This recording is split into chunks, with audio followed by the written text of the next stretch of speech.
Hello viewers, you are watching Business Upturn, and as you know we are at Icons of Asia Awards 2023, and with me standing Dr. P.S. Ranu, the President and Secretary of CHSM, Ministry of Medical Education and Research, Government of Punjab, who is a special guest at this event. So thank you so much for sparing time.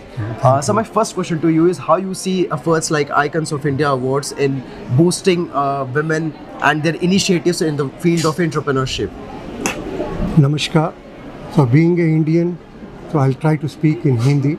Sure. So बहुत ही गर्व की बात है कि global empire events पे Indian icons और specially जो women empowerment की बात है उसको लेके बिंद्रा फैमिली ने एक बहुत बड़ा आयोजन किया है।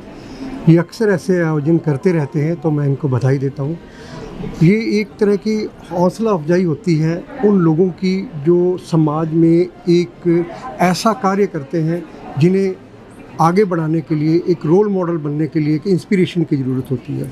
और मैं समझता हूँ कि ये सबसे बड़ी इंस्पिरेशन है कि अगर कोई व्यक्ति समाज में अच्छा काम करता है, उसकी आप हौसला अफजाई करते हो, तो वो आगे उसको एक ताकत मिलती है, एक और भी पावरफुली वो उभर के सामने आता है। So it's the need of the hour. ये हमारी जो आज की बच्चियां हैं, आज की बेटियां हैं, इन्होंने आगे बढ़ना है। आगे बढ़ के समाज को, जो आज की डेट में हम इन्हें कमज़ोर ना समझें, they are very powerful, they are powerful than the man.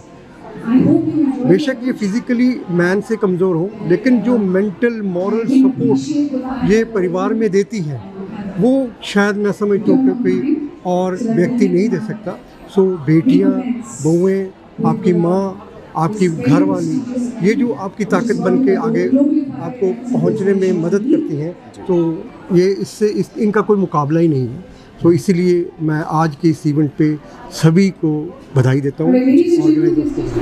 Sir, मेरा अगला सवाल आपसे ये है कि आज जैसे एक बड़ी संख्या में महिलाएं, ऐसी महिलाएं जो अपने घर की बेड़ियों को उन्होंने तोड़ा, बाहर आकर उन्होंने अपना उद्योग लगाया, अपना व्यापार शुरू किया और वो काफ़ी सफल भी रहा। तो ऐसे में आप कैसे देखते हैं कि आज भी भारत को एक रूढ़िवादी समाज के तौर पर देखा जाता है जहाँ महिलाओं के साथ भेदभाव होता है, तो कैसे जो एंटरप्रेन्योरशिप है या उद्योग लगाने का जो एक क्रेज शुरू हुआ है स्टार्टअप का युवाओं के बीच में, वो एक रास्ता बन सकता है महिलाओं को घर से बाहर निकालकर उनके सशक्तिकरण करने का? देखिए, जो वुमेन पर अत्याचार, औरत पर अत्याचार है, ये कोई आज का नहीं है, ये बहुत देर से चलता आ रहा है और ये अभी रुका भी नहीं है। हम चाहे जितना मर्जी कह दें कि हमने इक्वलिटी दे दी है वुमेन को, लेकिन आज की डेट में इक्वलिटी हमें नज़र आ जाती है जब मणिपुर जैसी घटनाएं होती हैं। तो मैं समझता हूँ कि अभी औरत को और मजबूत करने की ज़रूरत है, बेटी को और मजबूत करने की ज़रूरत है।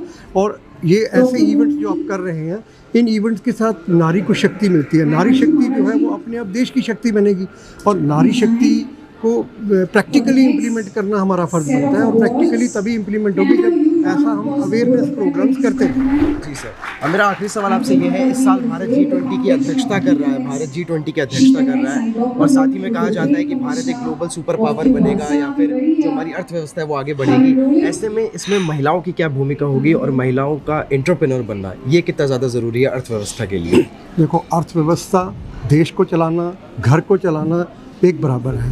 घर को चलाना जो है वो बेसिक एक यूनिट है ऑफ द कंट्री, घर जो है, और उसी घर से आगे स्टेट बनेगी, गांव बनेंगे, स्टेट बनेगी, स्टेट से फिर वो देश बनेगा। देश ने आगे चलना है और विश्व में अपना स्थान बनाना है। तो उसके लिए यदि औरत को हम आज से मजबूत नहीं करेंगे तो वो आगे नहीं निकल पाएंगे। इसलिए औरत को बराबर लाने के लिए प्रैक्टिकली उसको मजबूती देने की ज़रूरत है। एजुकेशन, एम्पावरमेंट, और यही एक ताकत है। अगर हम उसको शिक्षित करेंगे बेटी को, तो वो आगे जाके अपने आप को मजबूत करके समाज में अपनी स्थान बना पाएगी। जी, तो बहुत बढ़िया तरीके से सर आपने अपनी बात को रखा। आप सुने थे डॉक्टर P.S. रानू जी को। सर बहुत बहुत धन्यवाद। Thank you.